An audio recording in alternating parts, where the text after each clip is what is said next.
Hello and welcome back to my channel. I have a project today. I was working on this over the weekend with a friend and I wanted to kind of share it here because I love the idea. I think it's just a great kind of way to remember maybe somebody that has passed away. It's a gift you can give to other family members. But I'm not going to, I kind of have them made. There is one more that I need to make. We ran out of the embroidery hoops that you'll use. But I don't have that here with me, but I thought I would just share this, kind of walk you through what we did. And because I just think it's a great gift idea or a great sentimental like thing that maybe just you want to have that you can bring out. The sunshine's going to come through my window right now, of course. But here, let me walk you through the supplies you need, and I'll kind of walk you through what it is and all the things. So you need embroidery hoops, and we used 4-inch. These are bigger. I need another 4-inch embroidery hoops. Now, I find these a lot. A bag of them at the thrift store, at estate sales. That's another great place to find them. And I have done so many projects with embroidery hoops. Pick them up when you find a good deal on them. Sometimes I just use the round hoop like this. I've made wreaths out of this, like use this as the form. I've used them obviously together like I'm gonna show you today, but this is something that I always pick up at thrift stores, especially kind of odd shapes. If I find like a really big one that I could make a really big wreath for like the front door, or little small ones where you can make things like this, like little ornaments and other things that I've made little wreaths that like you can hang on the back of chairs and things with these. So these are something that always keep your eye out at thrift stores because they come in handy for certain projects like this. So you need the embroidery hoops. Like I said, we use the 4-inch, but I know there are smaller ones. You can decide, you can make them bigger like this and maybe hang them on the wall. You'll need some felt, any color. I was using what I had on hand. So we used up a cream colored felt, and then we used kind of a different blue color that I had that kind of matched the shirt we were using.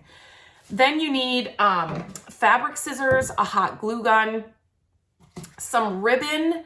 I used some smaller ribbon because I didn't want to take away from the shirt that we're using in the project.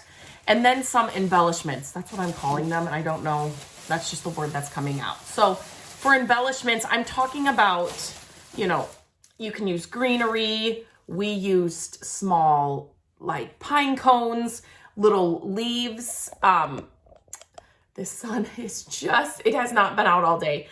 So we just kind of use little small embellishments because we didn't want to take away from the fact that this is a shirt. So we used a shirt. So my friend's father passed away. So we used one of his, I am so sorry about this sunlight. Even if I move it this way, it's not gonna want to cooperate. So he would wear these button-down shirts a lot, but I think you could use like a sweater, or like I think like if your grandma wore an apron or something where the family would like recognize, oh my gosh, that was grandma's apron. Even like Matt has some work aprons in the garage, like one of those for like a grandpa or something. You could definitely, some jeans. I'll show you what we used for like the pocket.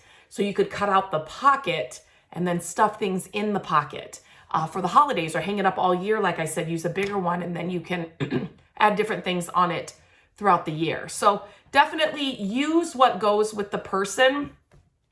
Or if you're making this for family members or for you, like a shirt that they always wore, or like I said, like an apron they always wore in the kitchen or something, the jeans they always wore. Maybe it's a work shirt, or, maybe there's a name tag or something else that's on a piece of clothing that they always wore. So we were working with this button-down shirt. And so all you do is what I liked. So the pattern, I mean, they would have known it, probably just by the pattern, and knew it was a shirt. But I liked using the buttons. So you can see here, I put the embroidery hoop around the buttons, and then obviously I buttoned it together, put the embroidery hoop on. This one's all done, so I'll show you what I mean. And then you can definitely tell that was a shirt. So what I did, and for like a button-down shirt like this, you're able to, you'll see it's kind of cut there. It is cut there, not kind of. You're able to get a few just out of the buttons alone. And she's got a big family. And so we were making multiple one. So I was trying to figure out other things we could use out of the shirt so we weren't cutting up. She only had like a small pile of his clothes that I'm like, I don't want to cut up everything. Let's just see what we can use out of this. So I was able to also use like this cuff part, because again, I wanted to kind of keep the button intact, so you knew it was a shirt. So that kind of just highlights it. There was also a pocket on this shirt. And so I used the pocket, and then, like I said, I have not hot glued any of these in yet, but then you can put like your embellishments inside the pocket, or maybe it's a note that, you know, he wrote to you or something, or a Christmas card or something, you know what I mean? Something sentimental, that I think the pockets are super fun. And aprons have pockets, a pair of jeans, a pair of pants, they have pockets. So you could definitely do this. This is falling apart, not apart, but like I said, I haven't glued it down yet. So definitely kind of use the different parts of the shirt or clothing or apron that you can get, you know what I mean? So it just kind of tells more of the story. I was thinking I wouldn't be able to do this because I had to use so much of the front buttons, but even if you could somehow, you know, get the collar, you know, inside, I think that would be really cool. And when we were doing this, she's like, oh, there's a little stain on the, you know, like where his buttons were. And I'm like, that's even better. Like, and where his pocket was, there were little like black dots. That's where his pens would go, right? So it's the ink from his pen. So I'm like, the stains and the pen marks and all of that, that's even better. Like, you know, that's your dad's shirt. So basically this is how easy it was. So I'm going to kind of move this down here. So basically, I'm just going to kind of show you, since I have bigger embroidery hoops, I'm just going to show you, you know, this. So maybe it's like I said, maybe it's just like the pattern, like he always wore blue plaid, or maybe your grandpa wore red stripes, or whatever it is, like you just, right? Like it just, you know, when you see it, it reminds you of them. So what I did was, you know, I tried to use the buttons, I used the pocket, I used the cuffs. And so I just took my smaller embroidery hoop. Like I said, I don't have one to show you right here, but I would just put the back on whatever area I wanted to highlight or put inside the embroidery hoop. Then I would put the top on, and then I, you know, tighten this really well. Since I have to make another one of these, and I just don't know what part of the shirt, I'm not going to cut this up now. But then what I would do is, you're just on the top layer. See, so I'm not on the back. You just need the top layer. So then, and that'll give you more if you had to make more. So then I cut around all of this. I cut it wide, right? I just wanted to get enough on. And then once you have it cut out, then you can come back here and get it closer to the embroidery hoop. So then once that's done, you kind of have that cut out. Then it's kind of the fun part. So what I did after that part was, I'll kind of show you with this piece of felt. So once I had the shirt cut out and it was in this, then I wanted to kind of finish the back so it didn't look, you know, all the cuts and everything on it. So we finished the back with some felt. So I just put the embroidery hoop right on there. The embellishments and stuff weren't all on there yet. And then I just traced around the embroidery hoop. She actually did this part. She's so funny. She's like, I don't know how to do any of this, but I can be there for you. Tell me what to do. So anyway, so she was able to, you know, we traced around this, and then you cut out the shape, obviously. And then I just used hot glue, and then I just hot glued on, you know, around here, and then put this on, and it finished it. So then, she left, and I said, I don't know what I'm going to do with the embellishments or how I'm going to do this. But as I was kind of playing around with it, this is her dad's shirt, right? And so I really didn't want to take away from that, right? So some of the things, you know, I'm just going to, like, I'll just show you, you know, some of these things, these are some things that she picked out. They were so big, right? So these leaves or this greenery, they were so big that it would almost overpower the shirt and what we're trying to do, right? So I just chose the little pieces. So the smaller leaves, and then there were these like, you can like, they're like, what do I want to, slinkies almost. there were those pieces in there. And then I just used a small ribbon. Again, I didn't want a big fat ribbon that kind of took over this. And then they can add a, an ornament hook right here. It goes right through there. So I just tied the ribbon right up here on top. I didn't hot glue anything. And these aren't even hot glued. Most of these things, when you're picking them up, when you take them apart, they should be wired, which I love wired ribbon, wired, greenery and wired this kind of stuff, because you can just manipulate it and get it exactly where you want it. So I was able to pull some of these smaller leaves apart, and then you can kind of see up here. So here is the wire. So I was able to bring that up and kind of wire it closed, which you're not going to notice that. I just wanted her to, she's like, just do whatever you would do.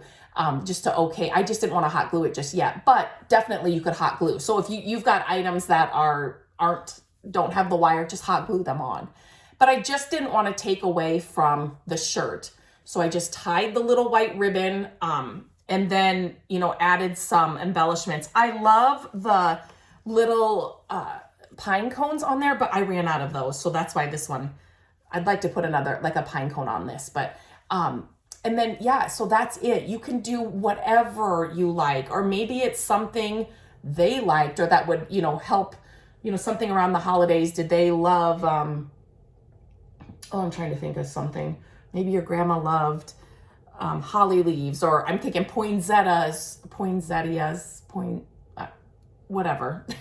But you could maybe it's something like that. Maybe it's a ribbon that has those things on there that kind of adds to the whole nostalgia of what you're trying to create here. But again, I didn't want to make it so overpowering that you kind of lost this shirt and what it's all about. So like I said, I have to make one more. I need to find another small embroidery hoop, and you can go to your local craft store and you obviously get them.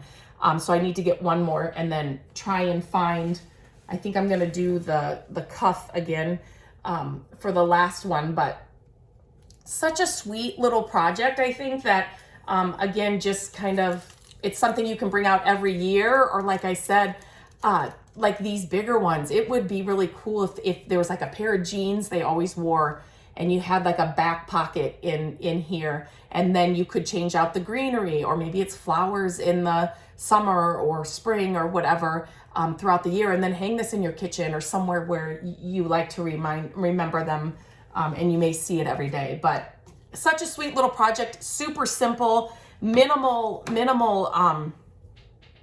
what do I want to say, supplies.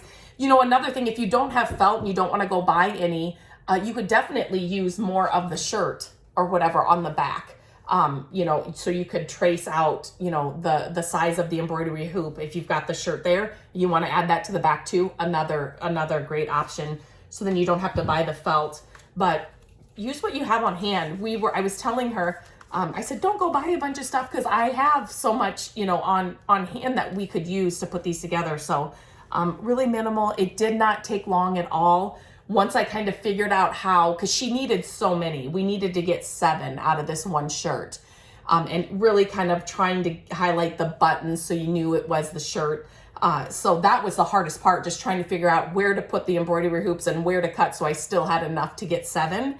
But if you don't need that many, it'd be even easier. So, and like I said, you can use multiple items of clothing, or like the apron, or maybe it's ties. You could do a bunch of ties in here as well. Or like a handkerchief. Like I was just thinking of, I'm going to write a blog post about this project. I was thinking of all the things that you definitely could use to put inside these little ornaments, or they don't even have to be hung on your tree. You could definitely, like I said, hang them, or put, you could do 3 together and kind of tie them together, and kind of have a little gallery wall or gallery piece that kind of all goes together with different pieces. So yeah, just wanted to share that today. The